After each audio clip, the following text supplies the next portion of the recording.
کوئی ایسا معاملہ کرنا جس میں دوسرے کے لیے لازماً نقصان پہنچانے کے لیے آپ بیٹھے ہوئے ہیں، تو جوئے میں یہی چیز ہوتی ہے، وہ لازمی ضرر کا باعث بنتا ہے۔ یہ ممکن ہی نہیں ہے کہ دونوں کچھ لے کے اٹھے، جب میں کامیاب ہوں گا تو دوسرے کو لازماً نقصان پہنچے گا، اور جب وہ کامیاب ہوگا تو مجھے لازماً نقصان پہنچے گا۔ تو اس ضرر کی وجہ سے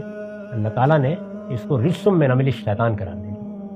اس طرح کے معاملات میں ایک اصول جان لیں کہ وہ چیزیں جو بالکل واضح ہوتی ہیں، جس کو فرمایا ہے الحلال بین، یا وہ حرمت میں بالکل واضح ہوتی ہیں والحرام بین، ان کے درمیان کچھ مشتبہات ہوتے ہیں۔ تو یہ جتنی تقریر فرمائی گئی ہے، یہ ساری اصل میں یہ بتاتی ہے کہ معاملہ ایسا ہے کہ اس پر یہ تقریر کی جا سکتی ہے۔ اس میں پھر اللہ نے اپنا فیصلہ سنا دیا ہے کہ یہ حرام ہے، اس کے قریب نہیں جانا چاہیے۔ مشتبہات میں یہی صحیح اصول ہے، لیکن آپ غور کریں گے تو یہ نقصان ہی نقصان، اس کے نقصانات تو